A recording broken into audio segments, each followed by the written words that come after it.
même si comme je dis, j'ai pas grandi avec mon père, mais même si j'ai pas eu une figure paternelle avec qui j'aurais pu avoir la conversation du genre, tu sais, de la préparation en fait, tu vois ce que je veux dire, c'est un peu la préparation à la vie. Ouais. Tu vois, moi je trouve que il y a beaucoup d'entre Mais nous c'est- qui avons manqué cette préparation à la vie, tu vois, ces conversations-là avec nos parents Ouais, mais- sur beaucoup de choses. Ouais. Tu vois ce que je veux dire, sur ce que c'est que d'être en couple, D'être un- sur ce que c'est que de traiter correctement sa femme, ce Ouais. qu'on doit effectivement attendre de sa femme, ce qu'on ne doit pas attendre. Le fait aussi de comprendre que ouais, c'est ta femme, mais tu ne la possèdes pas, quoi. Tu vois ce que je veux dire? Ok, donc on va essayer de passer à un autre sujet parce que sinon on va jamais s'en sortir. C'est clair.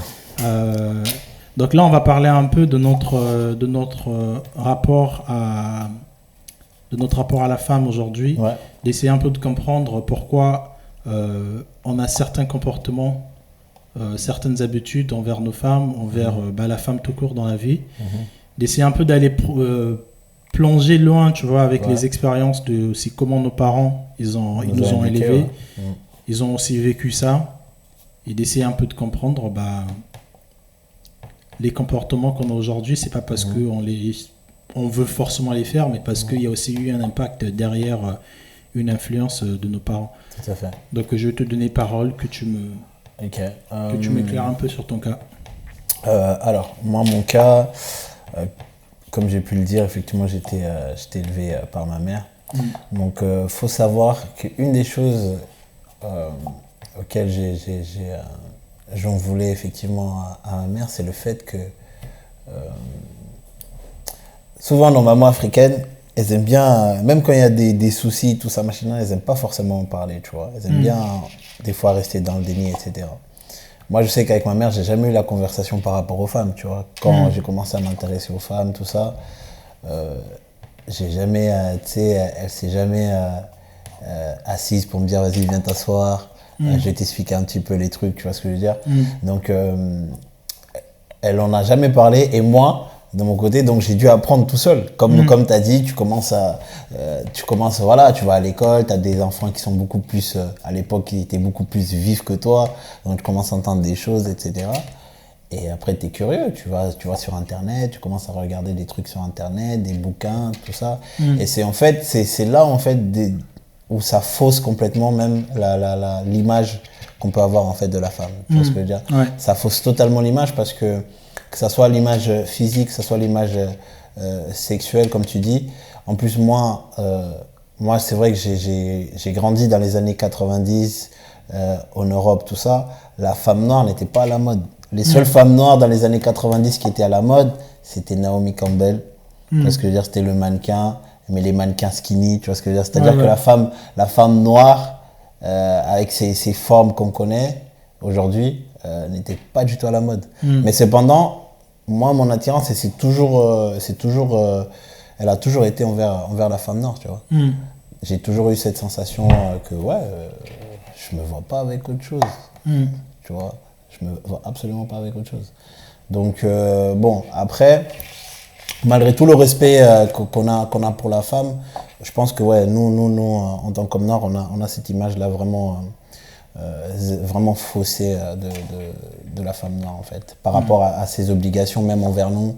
Tu vois, on a l'impression que, limite, on a tous les droits, alors que non, pas du tout, tu vois.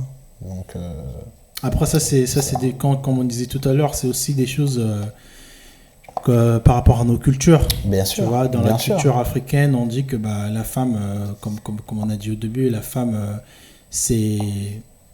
Au fait, je dirais même deux fois, c'est un peu.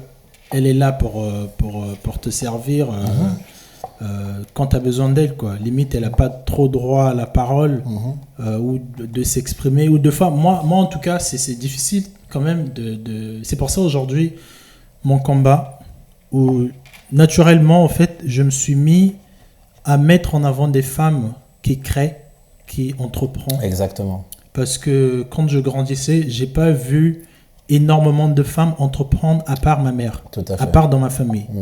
J'ai eu la chance, je viens d'une famille des commerçants.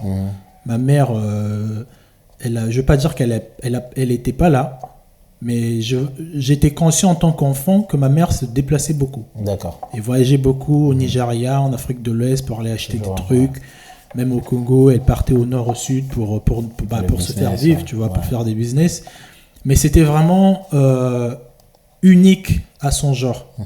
Genre, c'était pas naturel de voir, là où j'ai grandi, dans les années 90, de voir beaucoup des mamans Ouais. partir, laisser leur famille ou laisser Oui, c'est clair. leur papa, pardon, ou leur mari pour aller faire des choses. Donc du coup,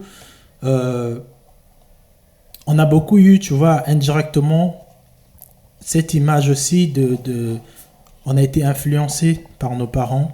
Bien sûr, On t'a totalement. dit de voir un parent noir. Moi pareil, j'ai pas souvenir d'une fois où, par exemple, quand j'allais voir mon oncle, quand il rentrait, il fallait que tout soit prêt. Il Ouais. fallait que la table soit faite. Tout à fait. Nous, quand on mangeait à table, on n'avait pas le droit de toucher à son assiette parce que il se servait, il avait toujours un plat différent. Ouais. C'était impossible que la femme à mon oncle prépare un plat que nous, on allait tous manger. Donc nous, on Lui, il mangeait avait un petit toujours son plat. voilà, il avait son gros plat, lui. poisson, Ouais. bien coupé, son manioc. Et quand même, tu vois, j'ai eu la chance, et vraiment eu la chance d'avoir un père qui a eu des valeurs différentes. Parce que peut-être que il était au séminaire des prêtres.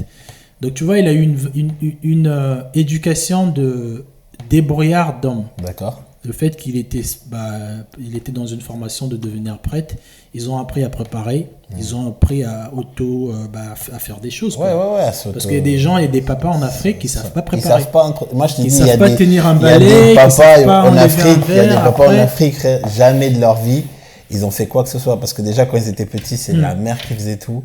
Souvent, quand ils quittent la mère, c'est souvent ils trouvent une autre femme et tout, machin, nana, qui deviendra leur épouse. Elle aussi, elle va prendre soin d'eux. Et il y a des gens, il y a des papas, des grands papas, ils savent pas faire la vaisselle, ils savent pas Ah oui, même cuisiner le moindre truc, machin, nana. Ils sont totalement dépendants de ce côté-là de leur femme. Tu vois. Et ça, c'est comme tu dis, c'est l'éducation, c'est des choses en fait qui sont passées de grand-mère à femme à fille, tu vois ce que je veux dire. Donc c'est, moi perso, ça me dérange pas. Si ma femme veut, non, je veux pas, non. Mais si ma femme veut me servir, Ouais. elle peut me servir. Je vais pas lui dire non, me sers pas. Tu vois ce que je veux dire, ça me dérange pas parce qu'elle le fait d'elle-même. Tu vois, il y a aucune obligation. Alors que nous, nos parents, il y avait cette obligation-là. Tu dois servir la nourriture à Mais ton après, le père. fait aussi, peut-être parce que indirectement, quand vous êtes mis ensemble, les femmes noires, africaines, peu importe où elles sont nées, surtout quand elles sont avec des parents qui venaient du bled, il y a aussi indirectement ce côté-là de... elle a été un peu formée aussi à bien prendre soin de son mari. Bien sûr, Il y a ça aussi, tu vois. bien sûr. Donc oui, ça nous arrange. Moi, pareil, ça m'arrange que je rentre, ma femme a tout fait. Voilà. T'es Mais- pas con, tu lui dis non, tu lui dis pas non, chérie, non, t'aurais pas dû. Non, Voilà. ça fait plaisir. Est-ce que c'est tu de la vois. toxic masculinity alors ou pas? Je sais pas, c'est un peu... Bah oui. c'est un peu, tu vois, c'est un peu les deux parce que tu T'es en rentres... mode pacha quoi. Ouais, t'es en mode je fous rien, tout est prêt et tu rentres un peu dans ce confort. Tu vois, à fait. moi en tout cas, j'essaie de ne pas rentrer dans ces dépendances-là. Ouais, moi je suis tout à fait d'accord. Par exemple, parce que ma femme, elle sait très bien faire du poisson, que j'essaierai jamais de le faire parce Ouais. que je pourrais pas le faire aussi bien que ma femme. J'essaie de toujours, tu vois, moi, par exemple, à la maison, c'est plus moi qui prépare des plats, un peu tout ce qui est les plats du bled. Ouais.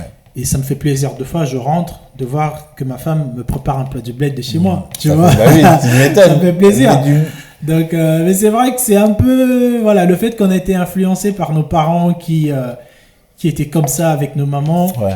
On a un peu derrière nos têtes cette voix qui dit, quand tu rentres et t'as rien, limite tu veux dire à ta femme, pourquoi t'as Ouais, pas voilà, préparé, exactement, tout à fait. Tu vois. Tout à fait.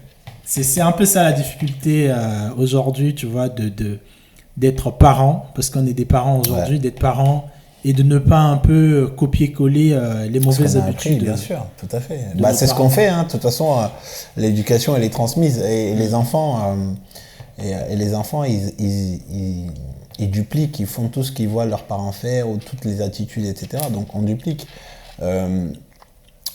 Comme j'ai dit, moi, je sais que voilà, même si j'ai pas eu, comme je dis, j'ai pas grandi avec mon père, mais même si j'ai pas eu une figure paternelle avec qui j'aurais pu avoir la conversation du genre, tu sais, de la préparation en fait, tu vois ce que je veux dire, c'est un peu la préparation à la vie. Tu vois, moi je trouve que il y a beaucoup d'entre nous qui avons manqué cette préparation à la vie, tu vois, ces conversations-là avec nos parents sur beaucoup de choses. Tu vois ce que je veux dire, sur ce que c'est que d'être en couple, sur ce que c'est que de traiter correctement sa femme, ce qu'on doit effectivement attendre de sa femme, ce qu'on doit pas attendre.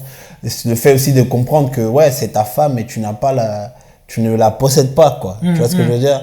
Et je pense que ouais, beaucoup on a été éduqués dans ce truc où frère, c'est la femme, tu dois faire ça et c'est tout. En fait, on prend le truc pour acquis, quoi. Bah je te dirais, moi qui ai grandi avec mon père et j'ai vraiment eu une bonne balance avec. T'as pas eu ce discours machiste du genre voilà quoi, tu vois. Non.